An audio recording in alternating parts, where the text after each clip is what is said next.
தூதர்கள் வருவார்கள் நண்பர்களே. திங்கட்கிழமை உங்க வேலையெல்லாம் தொடங்குற வேலையில தூதர்களை அனுப்புவார். நீங்க தனிமையா இருக்கிறதா நினைக்காதீங்க. அவருடைய தூதர்கள் நம்ம எல்லாரையும் அவர்கள் தாங்குவார்கள். நம்ம எல்லாரையும் அவங்க வாழ வைப்பாங்க. ஆண்டவர் தம்முடைய தூதர்களை அனுப்புகிறார். மகிழ்ச்சியா இருக்கு, நல்லது நடக்கும். திங்கட்கிழமை உங்க வேலையெல்லாம் மகிழ்ச்சியா தொடங்குங்க. தூதர்கள் வருகிற பொழுது என்ன செய்வாங்க என்றால், பழைய ஏற்பாட்டில் நீங்க பார்த்தீர்கள் என்றால் இறைவாக்கினர்களை அனுப்புகிறார். யாரிடம் அனுப்புகிறார் என்றால், யார் அவரை விட்டு பிரிந்து போனார்களோ, யார் பாவத்தில் விழுந்தார்களோ, யார் அவருடைய அன்பை புறக்கணித்தார்களோ. பல வேலைகளில நம்ம வாழ்க்கையில இது செட் ஆகுங்க. நிறைய நாள்ல பூசைக்கு நம்ம போறது கிடையாது, தனி ஜபத்தில் அமர்ந்து ஜபிக்கிறது கிடையாது, ஆன்மீக காரியங்கள் நம்ம இருக்கிறது கிடையாது. அப்பெல்லாம் நம்ம அவர் அன்பை புறக்கணிச்சிடுறோம், அவரை விட்டு வெகு தொலைவில் தான் இருக்கிறோம். ஆனாலுமே அவர் பழைய ஏற்பாட்டில் தன்னுடைய மக்களை தேடி செல்கிறார். இவ்வளவு மக்களை தேடி செல்கிறார், இஸ்ராயல் மக்களை தேடி செல்கிறார். அதே போல இந்த ஆராதனை மூலமா ஆண்டவர் தூதர்களை அனுப்புகிறார். திங்கட்கிழமை தூதர்களுடைய நாள். அவர் தூதர்கள் நம்மை தாங்குவாங்க, அவர்கள் நம்மை வழி நடத்துவாங்க. என்னெல்லாம் செய்வாங்க தூதர்கள்? சில விஷயம் சொல்ற பாருங்க. உண்மையை அறிவிப்பார்கள்.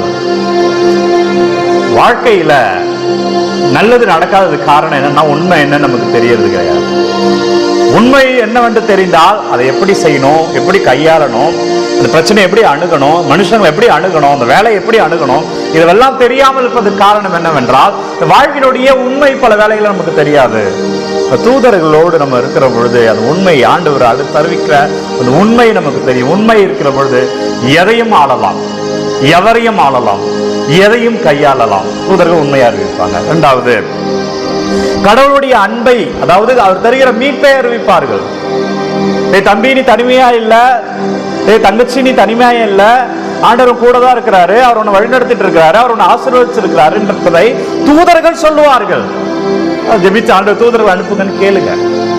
தூதர்கள் நீ தனிமையில் இல்ல, பல வேலைகளில் தனிமையை தான் உணர்வோம். தூதர்கள் நாம் தனிமையில இல்லை என்பதை உணர்த்துவார்கள். தூதர்கள் நம்ம பேசிக்கிட்டே இருப்பாங்க.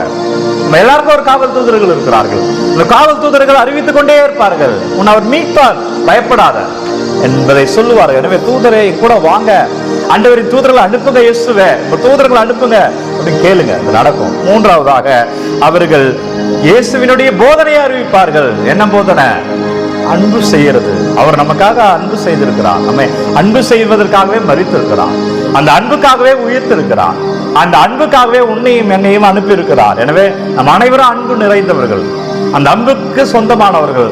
பணம் இல்ல, அது இல்ல, இது இல்ல, பொருள் இல்ல, என்ன வேணா இல்லாமல் இருக்கலாம், ஆனால் அவருடைய அன்பு இருக்கிறது. அது நம்மை தாங்கும், நம்மை வாழ வைக்கும், நம்மை உயர்த்தும். அவர் அன்பு நமக்கு இருக்கிறது. அடுத்ததாக, கடவுளுடைய இருப்பை அறிவித்து நம்ப வைப்பார்கள். நம்பிக்கையோடு வாழ வைப்பாங்க. உங்க நம்பிக்கைய, உங்களுடைய தன்னம்பிக்கையை, உங்களுடைய கான்பிடன்ஸ உங்ககிட்ட இருந்து கெடுக்கிறவங்க 1000 பேர் இருக்கிறாங்க.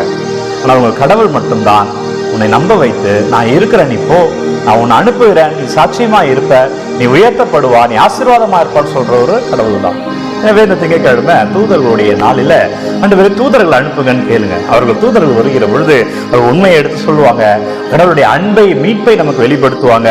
ஆண்டவரே இயேசு கிறிஸ்துவின் போதனை, அதாவது ஆண்டவர் நமக்காகவே வாழ்ந்தார் என்ற போதனையை நமக்கு அறிவிப்பார்கள். இரண்டாவதாக, எல்லா இடங்களிலும் கடவுள் இருக்கிறார் என்பதை நம்ம நம்ப வைத்து வாழ்க்கை வெற்றியாய் அவர்கள் வாழ வைப்பார்கள். எனவே தூதர்கள் இருக்கிறார்கள், ரொம்ப மகிழ்ச்சியாக இருக்கும். இன்றைக்கு திருப்பாடல் 25 வருகிற பல்லவியை மட்டும் சொல்ற. ஆண்டவரே உம் வழிகளை எனக்கு கற்பித்தருளும். ஆண்டவர்கிட்ட கேளுங்க. இந்த நாளை தொடங்குற வேலையில, வாரத்துக்காக கூட இன்றைக்கு ஜெபிக்கலாம். முதல் நாள் திங்கட்கிழமை வேலை நாள் என்பதால், ஆண்டவரே உங்க வழி எனக்கு கற்பித்தருளும். அவர் உங்களுக்காக ஒரு வழி வைத்திருக்கிறார், கற்பித்தருளும். கேளுங்க. திருப்பாடல் 25 வீட்டுல பைபிள் இருந்தா எடுத்தால் திருப்பாடல் 25 முழுமையா வாசிங்க. இன்றைக்கு பூசையில அதுதான் பதில் உரை பாடல். சொல்லிப்போம். நன்றி ஆண்டவரே, என்னவெல்லாம் கருத்துக்களை வைத்து சுபிக்கிறார்கள் ஒப்பு கொடுக்கிறேன். அப்பா நீங்க ஆசீர்வதிங்க ஆண்டவரே, நீங்க வழி நடத்துங்க ராஜா. ஒவ்வொரு விண்ணப்பங்களையும் அந்த கமெண்ட்ல என்னெல்லாம் விண்ணப்பங்களை வைக்கிறார்கள், என்னெல்லாம் வேண்டும் என்று கேட்கிறார்களோ கருத்துக்கள் ஒவ்வொன்றையும் வைங்க. ஆண்டவர் இங்க இருக்கிறார், கருணை ஆண்டவர் இருக்கிறார். நம்பிக்கையோடு ஜெபி மகளே. இது யூடியூப் வழியா தான், ஆனா ஆசீர்வாதம், அது வல்லமை. அவர் உன்னை தொட்டுக்கொண்டே இருக்கிறார். நம்பிக்கையோடு செவி ஒப்பு கொடுக்கிறேன். ஒவ்வொரு கருத்துக்களையும் ஒப்பு கொடுக்கிறேன். அப்பா என்னவெல்லாம் பிள்ளைகள் வைத்துங்க ஒப்பு கொடுக்கிறாங்க. நீங்க ஆசீர்வதிங்க, நீங்க வழி நடத்துங்க. ஆண்டவர் கிருபையில மகிழ்ச்சியா வாழ்வீங்க, நல்லதே நடக்கும். God bless you. தன்னம்பிக்கையோடு உங்கள் வேலையை தொடங்க. ஆண்டவர் தம் தூதர்களை உங்களோடு அனுப்புகிறார். அவர்கள் உங்களை வழி நடத்துவாங்க. God bless you. எல்லாம் வல்ல இறைவன் தந்தை, மகன், தூய ஆவியார் உங்களை நிறைவாக ஆசீர்வதிப்பார். அவர் உங்களை வழி நடத்துவார். ஆண்டவர் உங்களோடு இருக்கிறார். ஆமென். நம்பிக்கையோடு இருங்க பிள்ளைகளை. ஆண்டவர் பெயரால் வாழ்வீர்கள். எனவே ஒவ்வொரு நாளும் உங்களுக்காக ஆராதனை ஜெபிக்கிறோம்.